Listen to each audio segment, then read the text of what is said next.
The views expressed on this special broadcast of the Take 12 radio show do not necessarily reflect those of KHLT Recovery Broadcasting or its affiliates. KHLT is not affiliated with any particular 12-step fellowship. A very scary experience. You know, God is a solution. God, the 12 step. I like where he's going here. Helps the community grow, helps us grow. Monty has done a phenomenal job. Lack of open-mindedness. And you're talking about taking people through a spiritual process and getting them into recovery. Thanks, Monty, and thanks for all your support. We need spirituality to make this thing work long term.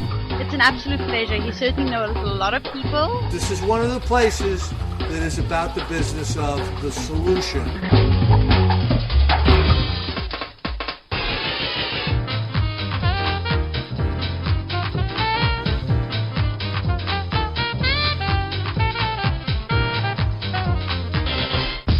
And now, it's the over-opinionated 12-stepologist, the Monty Man.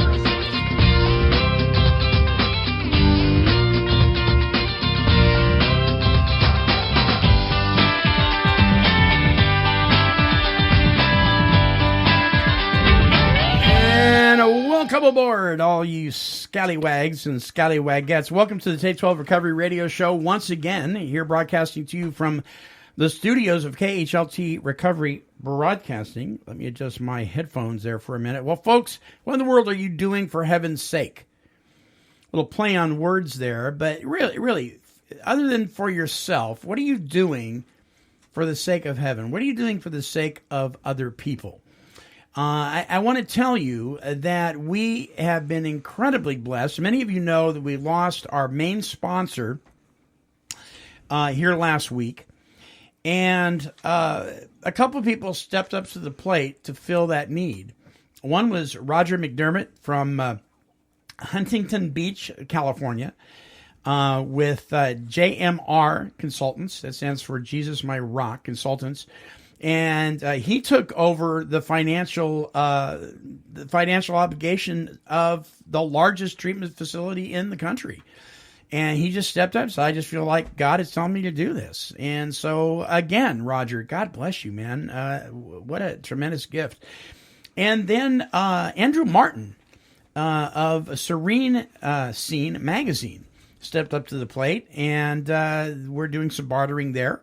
And he's giving us a full-page ad. And if any of you have ever looked at the expense of a full-page ad in a magazine, it's not cheap. It's very, very expensive. And so Andrew and I talked, and actually he's the one who came up with the idea.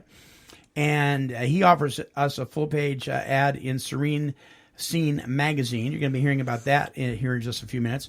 But thank you, Andrew, for your support as well. Listen, if you'd like to donate to the show, you can go to take12radio.com. That's T-A-K-E, the number 12, radio.com. And at the very bottom of the page, there's a little donate button. And you can click on that, and you can donate. Nobody gets a paycheck here. The money that we receive goes to keep us on the air and the operation of the station and the maintenance of our equipment.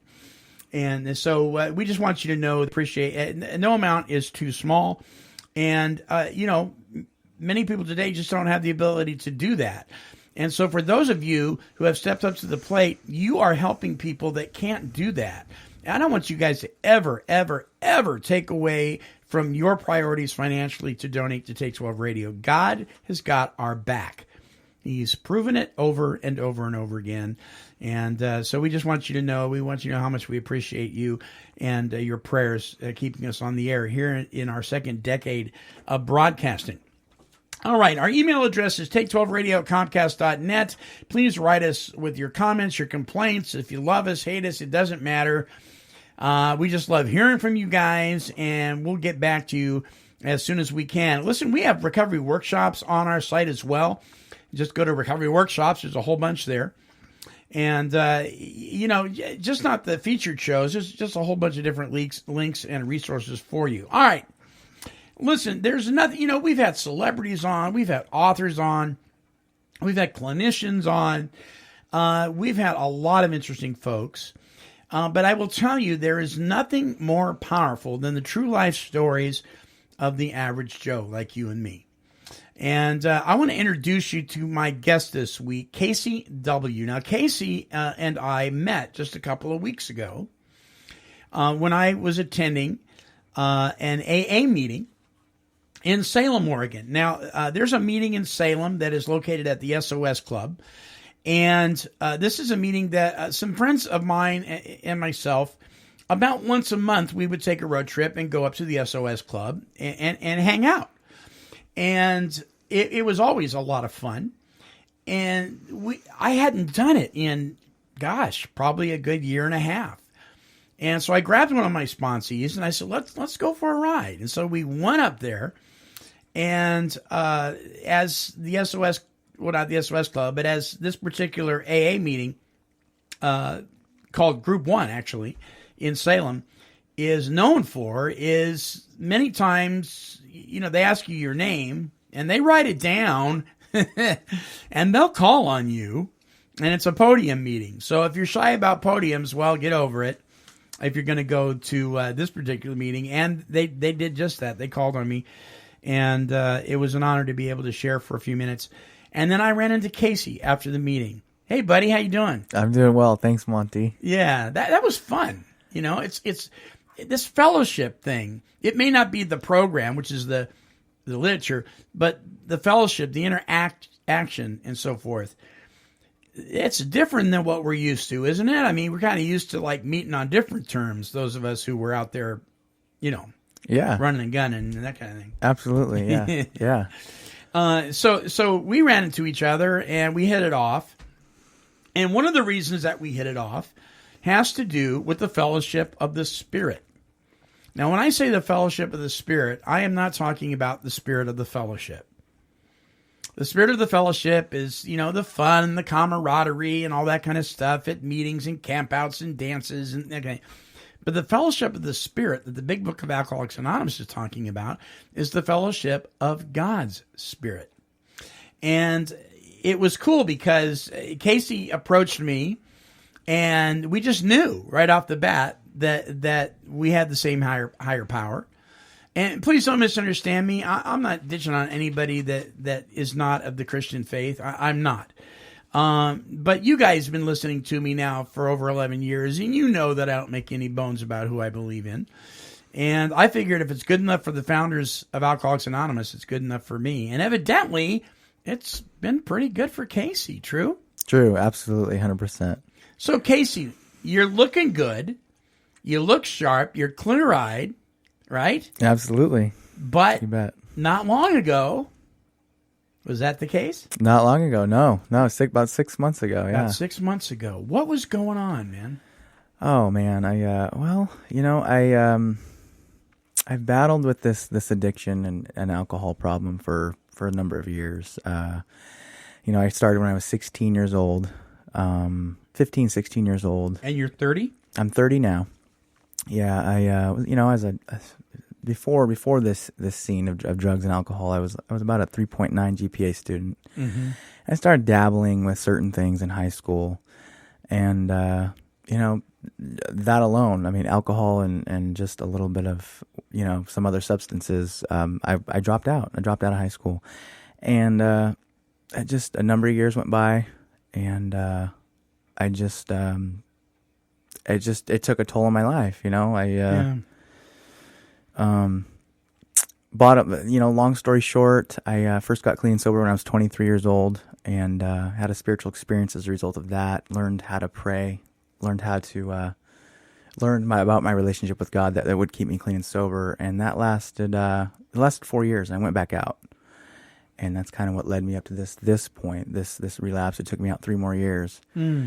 And it brought me up to Oregon. I'm originally from California. Yeah. And brought me up to Oregon. Did a little bit of geographic, and unfortunately, I was waiting up here for me when I got up here. Yeah, it's funny how that happens. yeah. It knows when we're going to make a move, and it kind of jumps on the plane ahead of us. Exactly. Yeah. So there's a lot of details in that 15 years of wreckage. Yeah. There's a lot of details. Yeah. But one of the biggest things in my sobriety today is my relationship with God. I'm dependent upon it. Yeah. Well, so let me ask you this. Okay, so there are people in the faith community, and when I say the faith community, that's a broad term. That doesn't necessarily mean that they're Christian or Jewish. They could be of any faith. That's the faith community. The faith community is made up of people that have a faith in something other than themselves. So that's kind of a broad statement. But regardless of what a person believes within the faith community, what I hear a lot of people in that community say about folks like you and I who had a belief, who had an assurance of who God was in our life and went back out, they don't get it. They go, I don't understand. Now, I'm not talking about alcoholics. I'm not talking about drug addicts. I'm talking about people in the faith community that haven't experienced that. And they'll say things. In fact, an associate pastor friend of mine said the other day to me, I don't understand why so-and-so, he's got the answers. He's had the spiritual awakening. He's gone through this thing. Why? Why did he go back? What do you think the answer to that is? Looking back on my experience with that, the bottom line, I'm very affiliated in a 12-step program, and I didn't know the severity of my problem.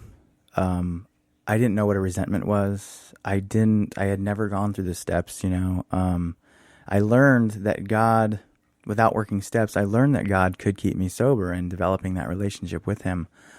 But having not a knowledge of the true reality of my problem, my disease. Oh, okay.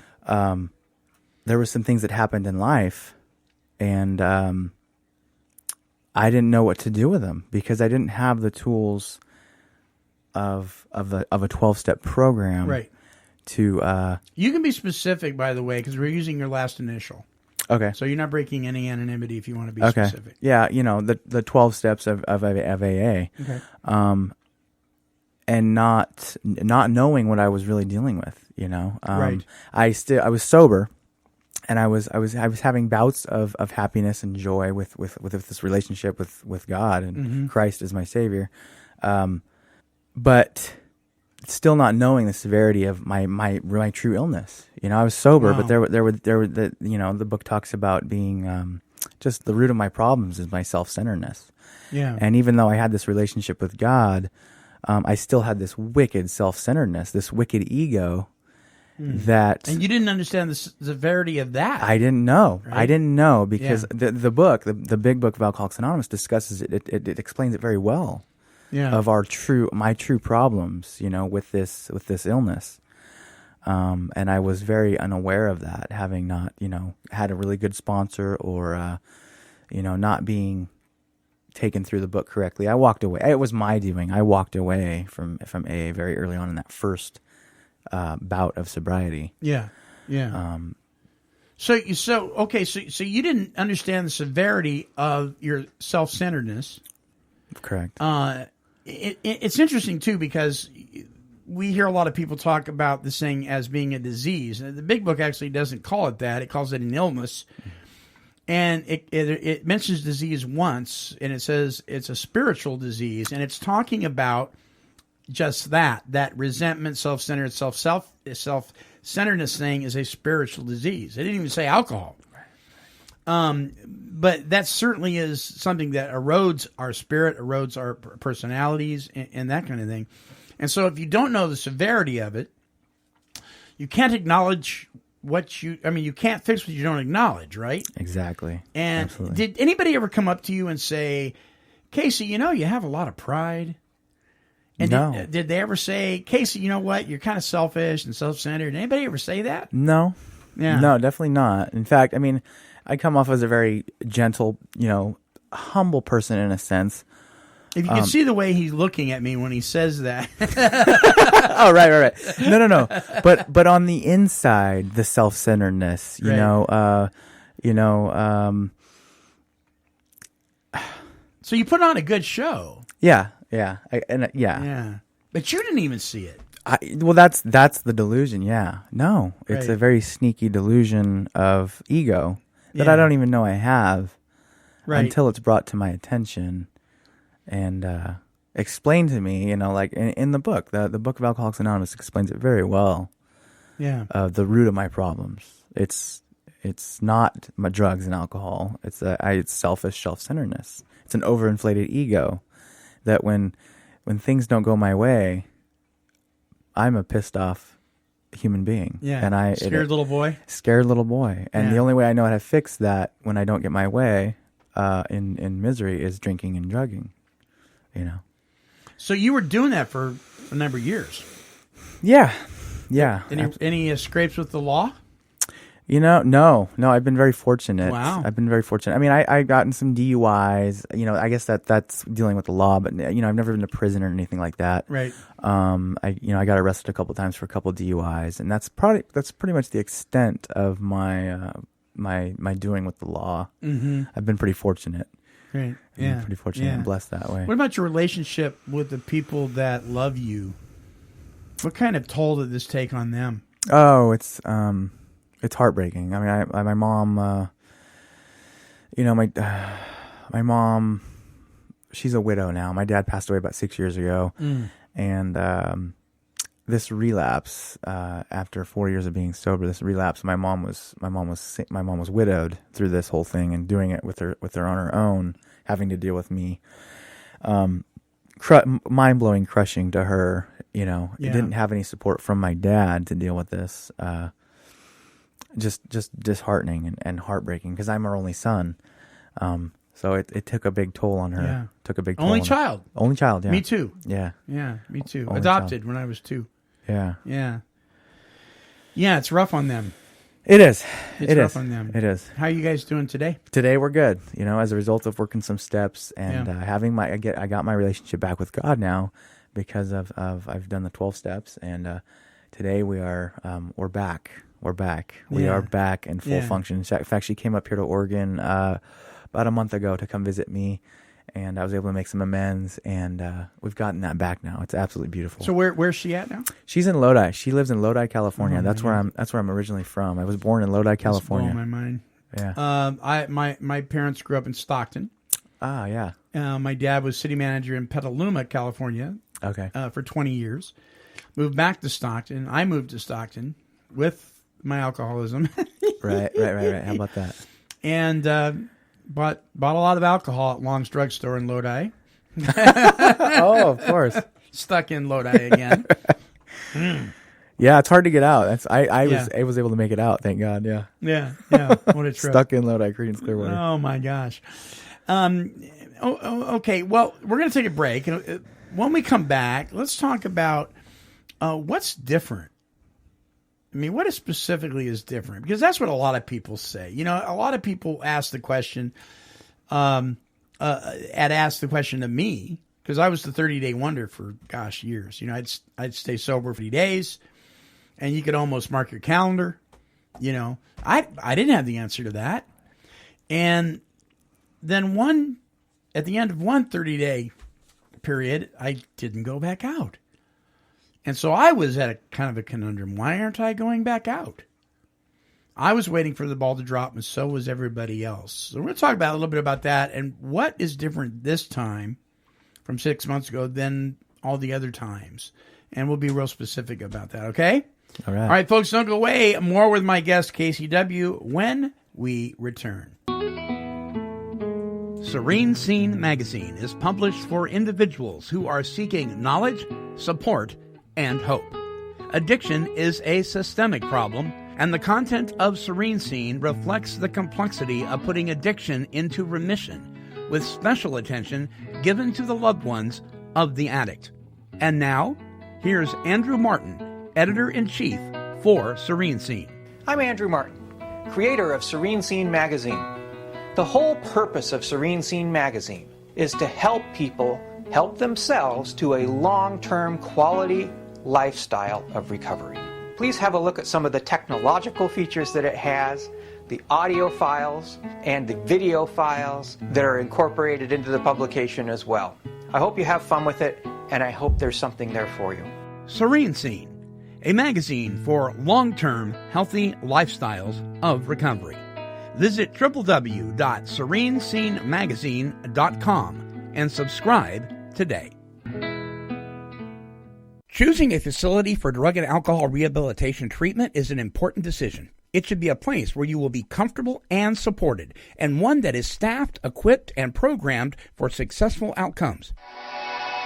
Introducing Free by the Sea, located on 5 acres of secluded waterfront property along the southwest Washington coast, away from big city distractions. The campus is a renovated resort property, so the grounds are lush and beautiful. Above all, the reason to choose Free by the Sea is the success rate of our counselors and staff in helping clients to transition to a life free from addiction. For more information or to schedule a visit, call 800-272-9199 or visit our website at www.freebythesea.com. Free by the Sea, charting a new course to recovery.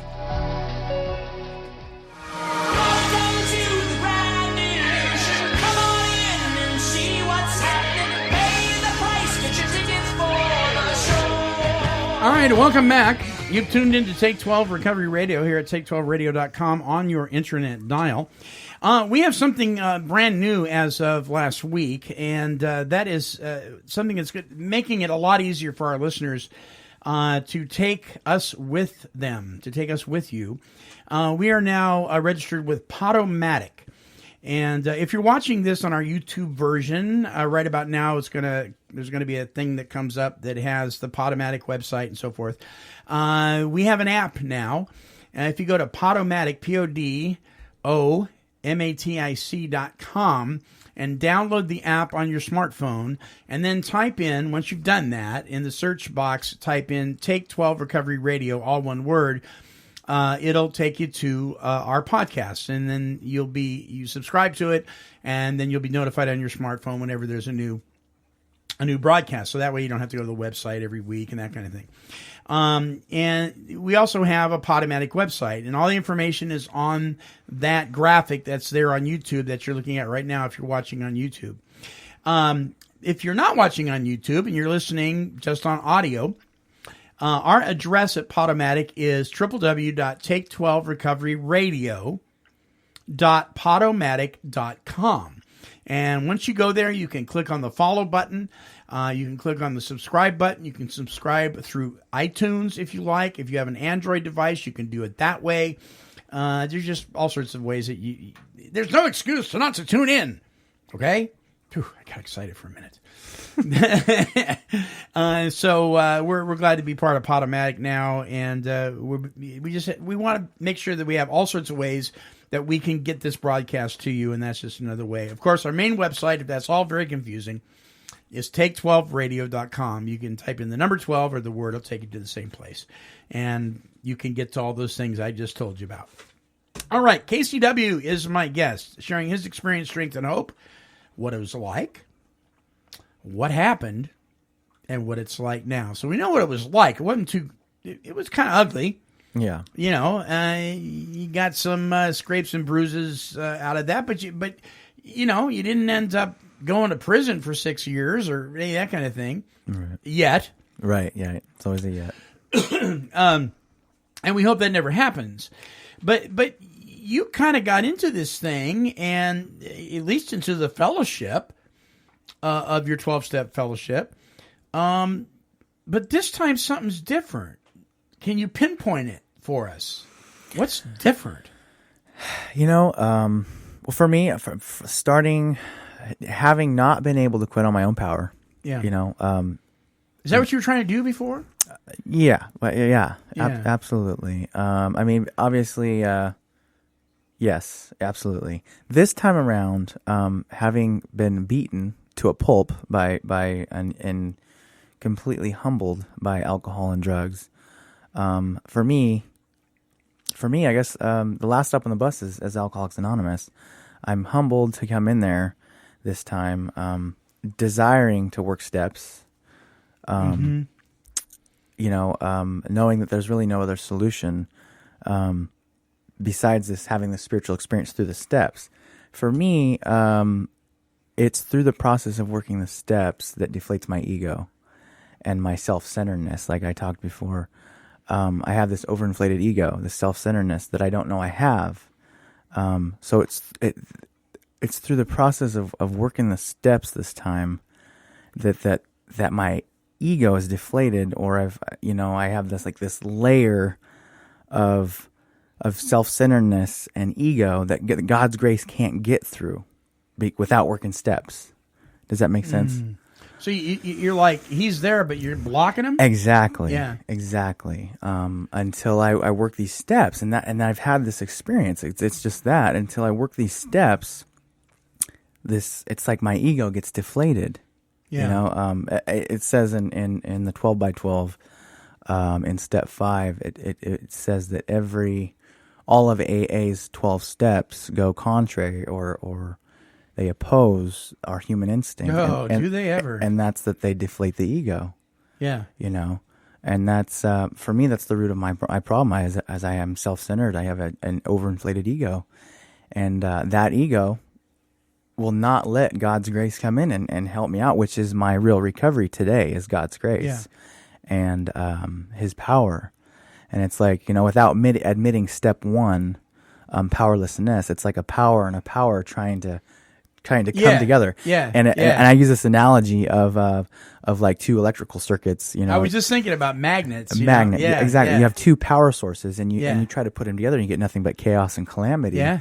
Until I come in and I'm willing and I'm humbled by the drugs and alcohol, until I'm willing and beaten to a pulp to admit step 1, powerlessness, and deflating my power so God's power, God's grace can come in. Right. And he can start to clean house. So had you ever made yourself, before when you were doing this thing, and you were looking in the book and you were listening to what was going on in the fellowship meetings and so forth, had you ever made yourself accountable to the degree that you have this time to anybody? I had tried. Yeah. I had tried.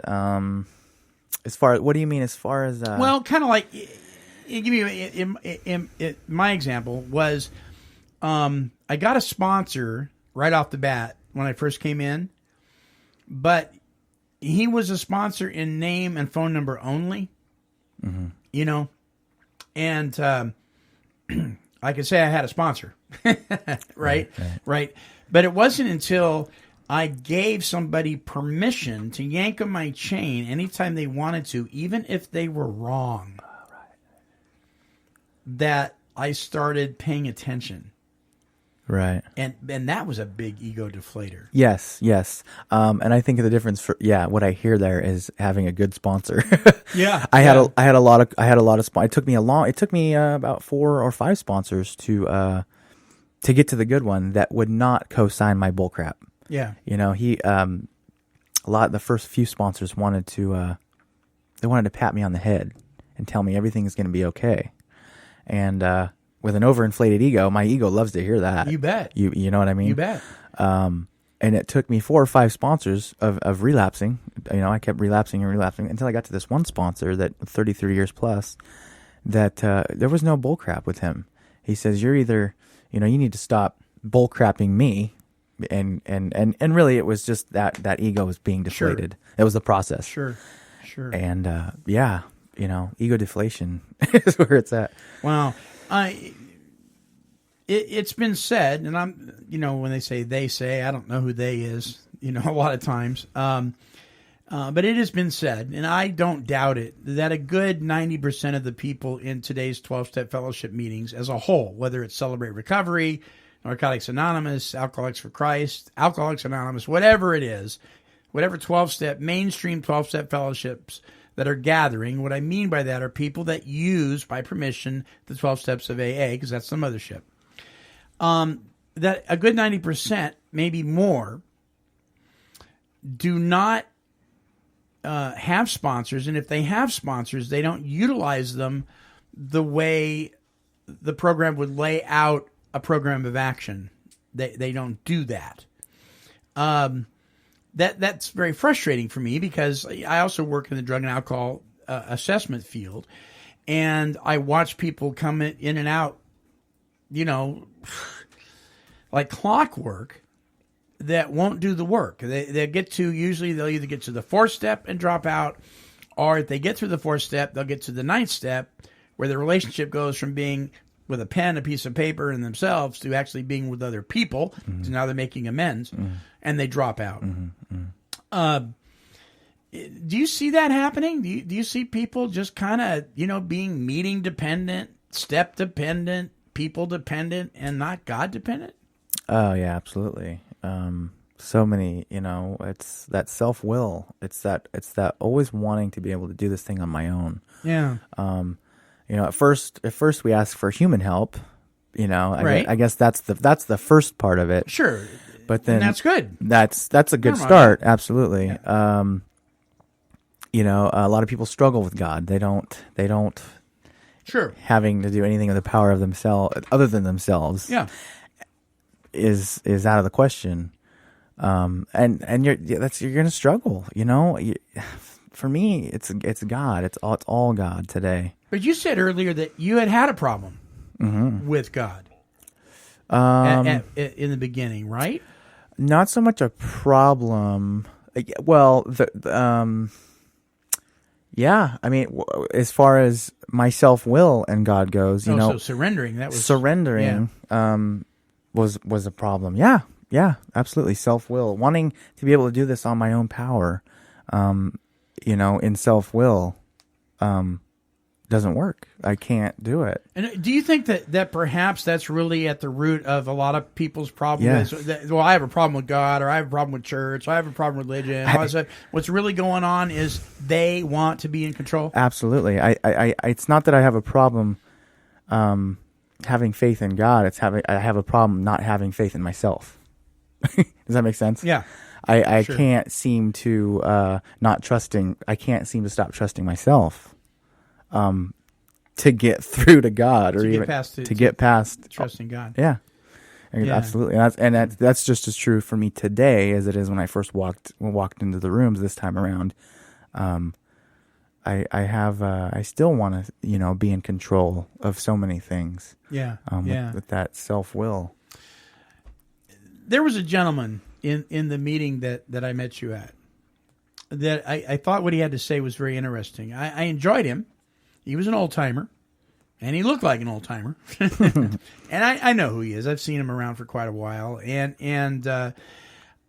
it was interesting to me, though, that his emphasis wasn't on a power greater than himself. His emphasis was on the book. Mm.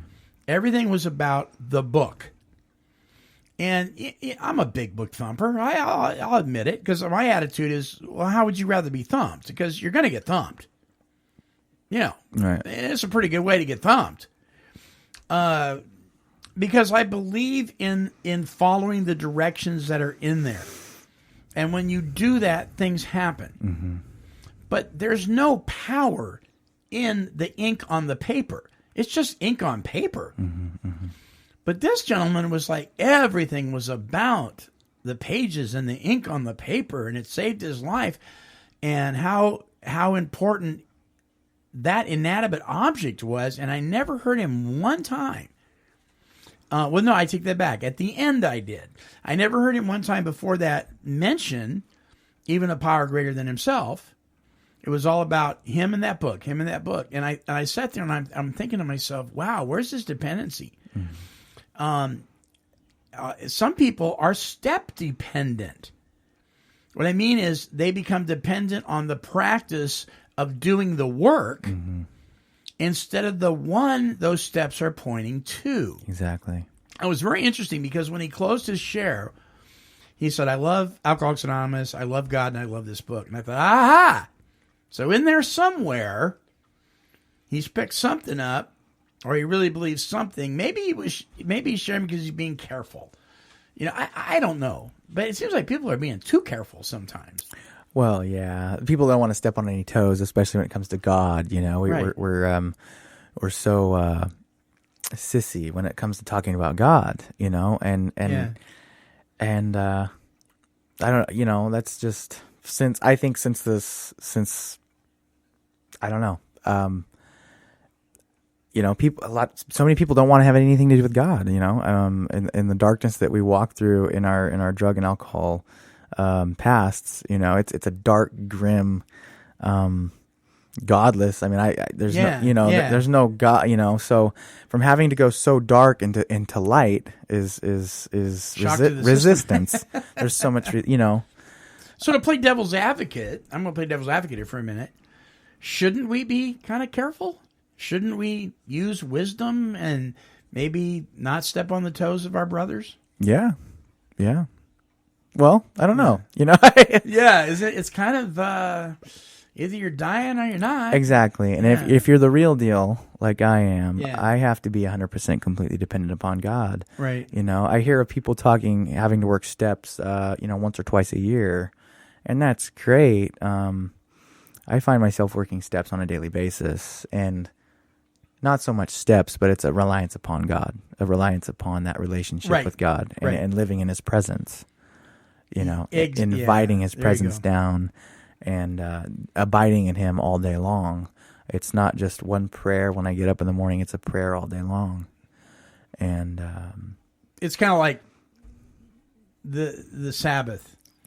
Somebody asked me the other day. They said, "What do you consider the Sabbath?" And I said, "Jesus is the Sabbath. He's our ultimate rest." Right. And he came to fulfill that. So every day is the Sabbath. Yeah. It isn't that I wait till Saturday or Sunday or whatever you consider the Sabbath Sunday, that I practice, my rest in God. It's every day. It's every single day, all day. Yeah.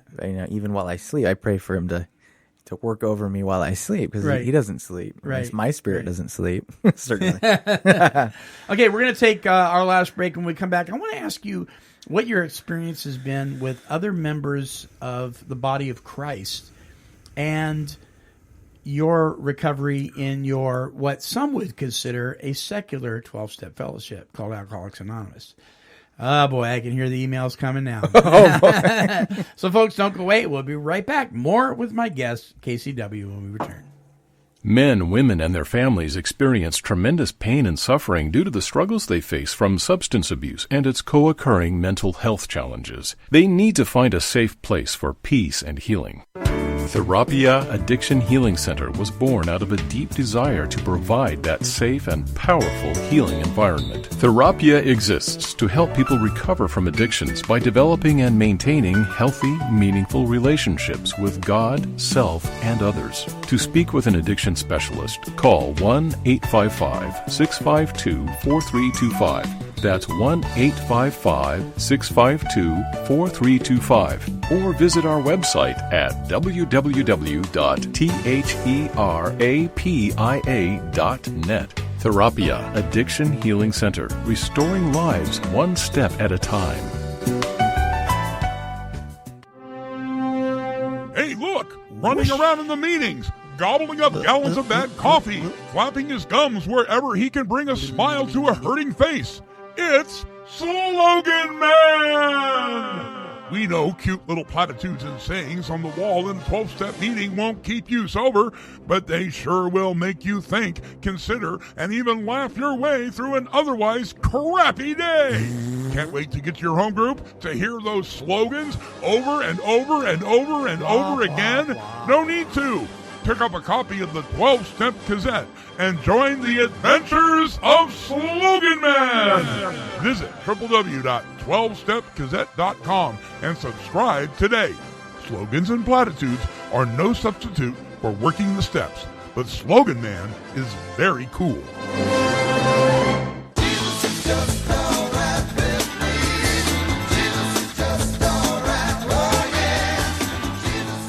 All right, and welcome back. KCW is my guest from Salem, Oregon. Casey has been sharing his experience, strength, and hope.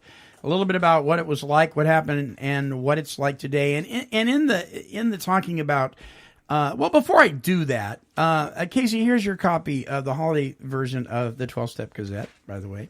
Mm-hmm. And I want to thank the folks at 12-Step Gazette for giving, also another magazine, giving us a full-page ad in their wonderful publication.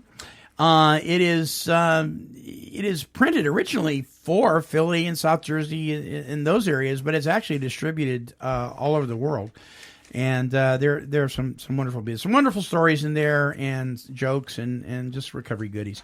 If you want a copy of it, go to 12stepgazette.com. So we've been talking about your story, and as somebody who is a Christian, and let me define that for people, the biblical term Christian. The word Christian was only used twice in the Bible, and in both times it was a term that was not enduring.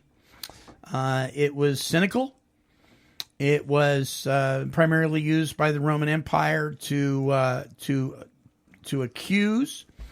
And what was literally said in the Greek was, like if I pointed at UKC and said, you're that little Christ. And so it was a put down. It was also an identification. That little Christ. And really, as Christians, those of us who really believe in following the ways that Jesus taught, we want to be imitators of Christ. We want to be a little version of Christ. And so it becomes a term that is actually complimentary. And we know that there's a lot of people that say they follow Christ that are anything but Christ-like. We've all been that way. There's no perfect one, no, not one. And we have all been that way. In the Fellowship of Alcoholics Anonymous, the literature, and for the most part, the traditions of AA have made it very easy for anybody of any faith or lack of faith to become a member. The only requirement for membership is a desire to stop drinking. The other piece is you're a member when you say you are. And so that excludes any of the other stuff. However, to actually get the bulk of the meaning of what's in the literature, the program, you may have to do more than just be a self-proclaimed member. You may have to do some work. And in that process, some people have come to know Jesus Christ as their higher power. Some people knew Jesus Christ as their higher power prior to coming in, but weren't walking with him, or if they were stumbling all over themselves. And the steps help show them a method in which to grow in their relationship with who they claim to be their creator. True? True. Absolutely. Happened to me too. Absolutely.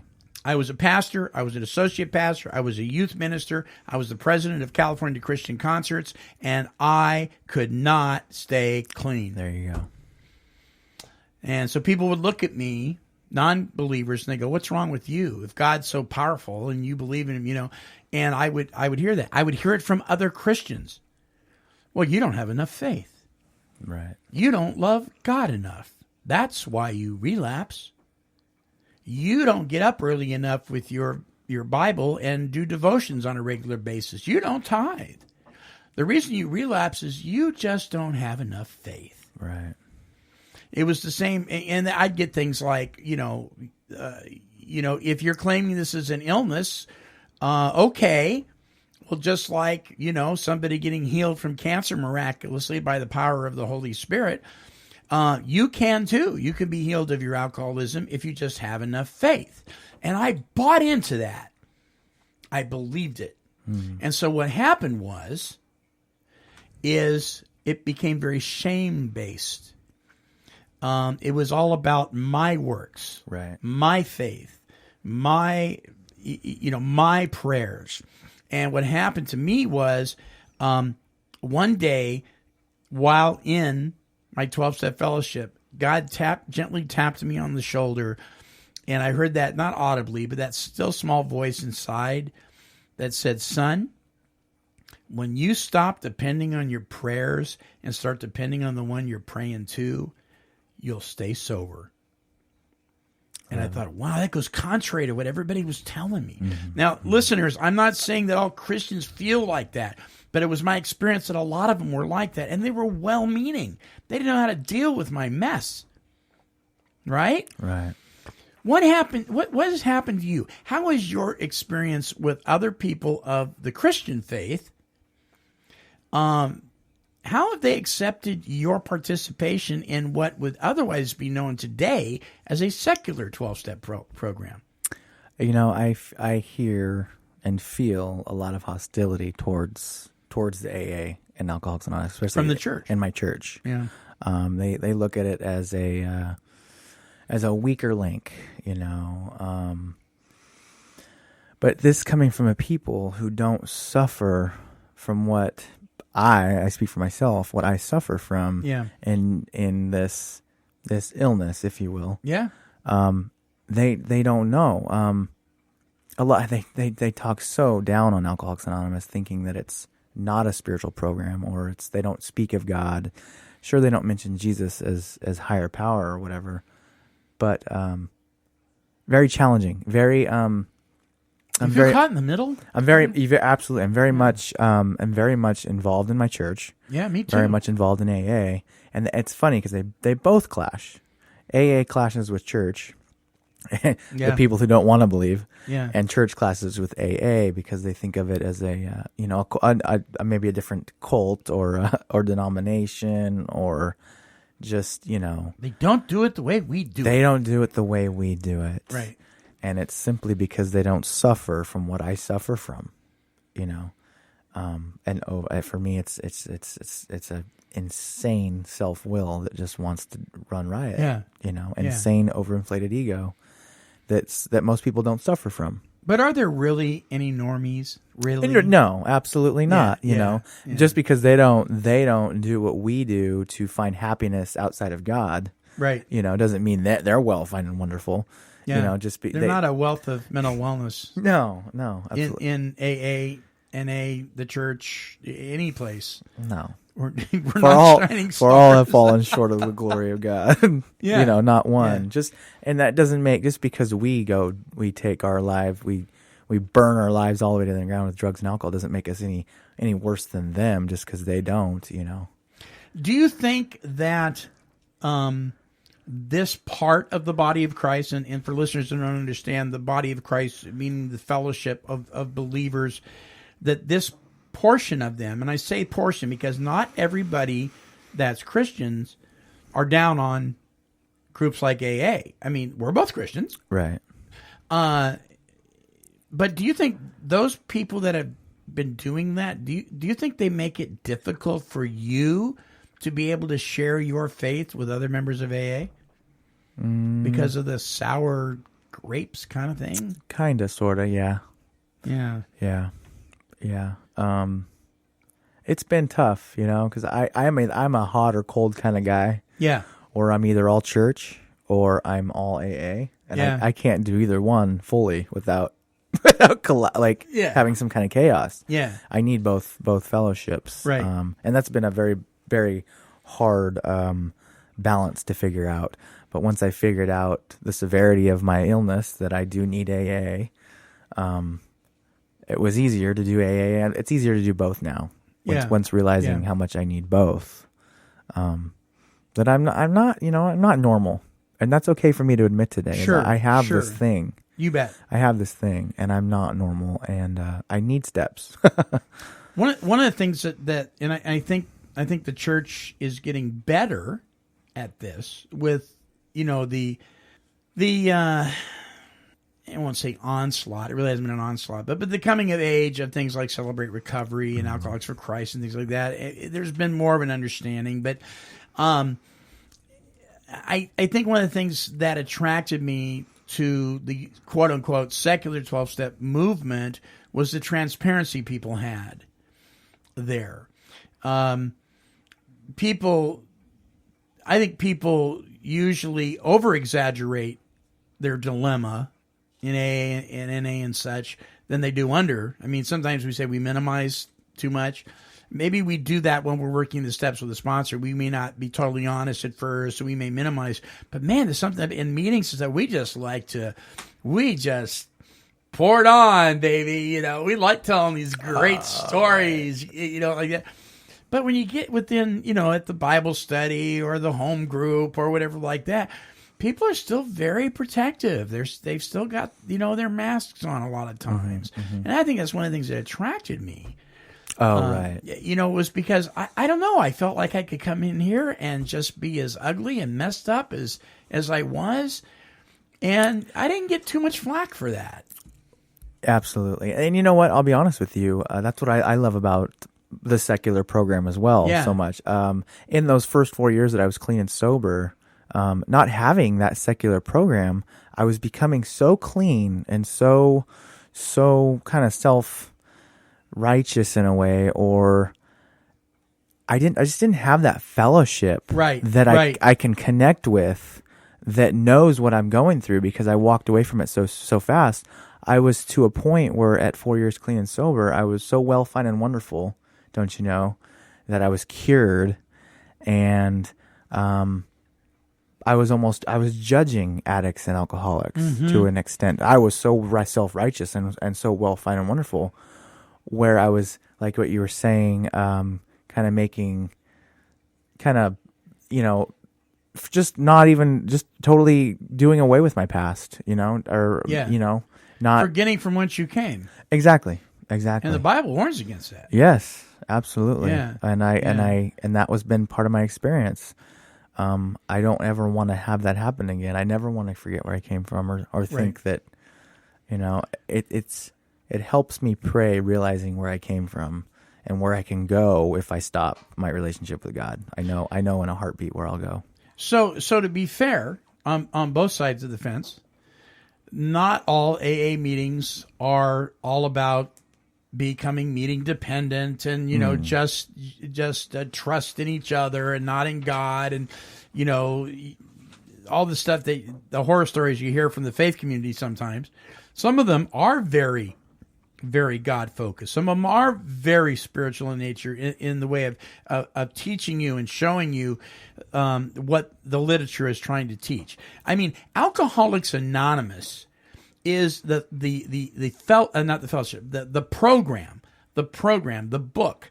Alcoholics Anonymous is unapologetically about showing you how to develop a relationship with a power that can help solve your problem. Absolutely. And if you're in a meeting that isn't doing that, you're in a bad group. Right. Yeah. If you're in that's not AA. No. And now, it may not be a terrible group of people. It may be wonderful people having wonderful coffee, but it's not AA. The same goes for, the faith community in the Christian community. If they're teaching you and they're trying to convince you that your worship is about making you feel good, and that God never chooses not to heal, and all this crap that goes on, that's not following biblical principles, that program. Right. It's following man again. Right. And so, but then there are churches that are doing a wonderful job of working together with fellowships like Alcoholics Anonymous. There are AA groups and intergroups that are doing a marvelous job in carrying the message properly. There are speakers that are doing wonderful work. So we can't throw the baby out with the bathwater, right? No. Yeah. No. In fact, I mean, it's been a process for me to realize that are some good meetings and there's not such good meetings. The problem with meetings that are not solution-based or not God-based is you have you go to a meeting with 100 different forms of ego, thinking that because really there's only one solution, right? There's only one truth. Right. Right? Yeah. And that points right to God. Yeah. So when you get to a meeting that's not God-based, you have a meeting that's human-based, and you have 100 different forms of a human solution, which it says in the book that there's no human power that can relieve my alcoholism. It has to come from God. Right. So it's been a process for me to find the good meetings, find the good solid God-based solution-based meetings, and that's where you're going to see the raw power of God coming down, baby. So you give away what's been given to you? I do. I do. I have coffee with a few people. I've had one little sponsee here and there. I've really dealt with him, one sponsee so far in my whole life. I try to be of service of giving people rides if I can. But like I said, 6 months into it, I do what I can, with my 6 months.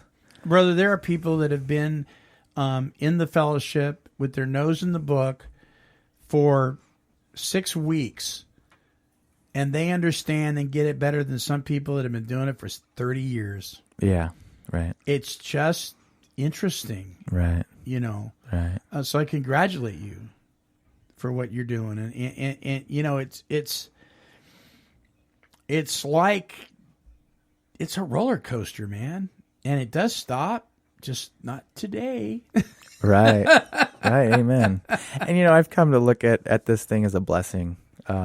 This issue, illness, whatever you want to call it, the adversity that's led me into the light of Christ and my relationship with God.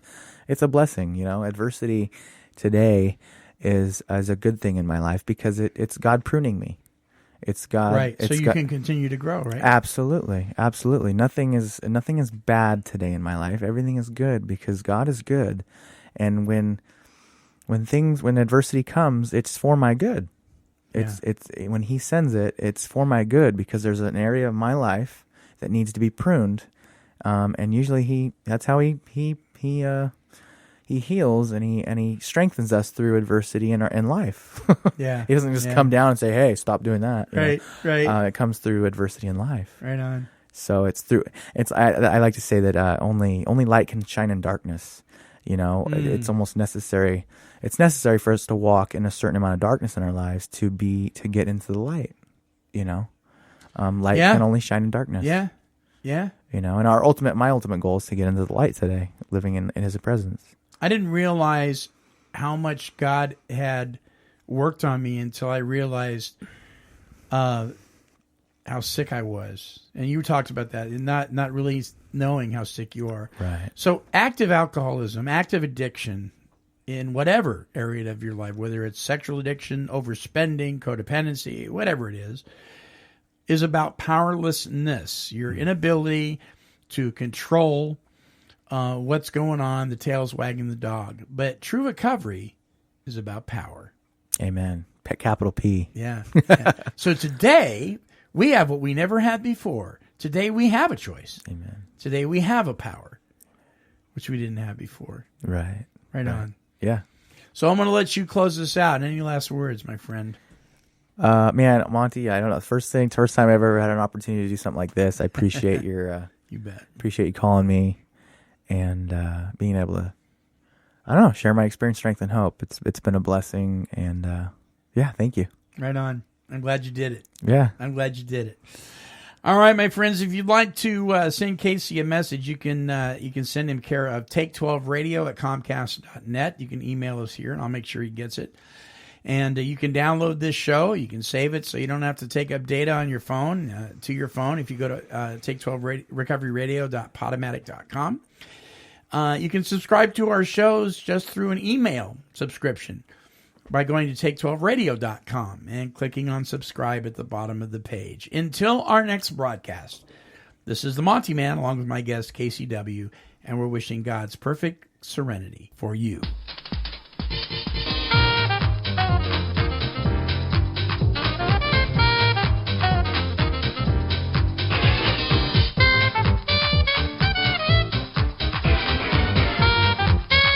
This has been a broadcast of KHLT Recovery Broadcasting.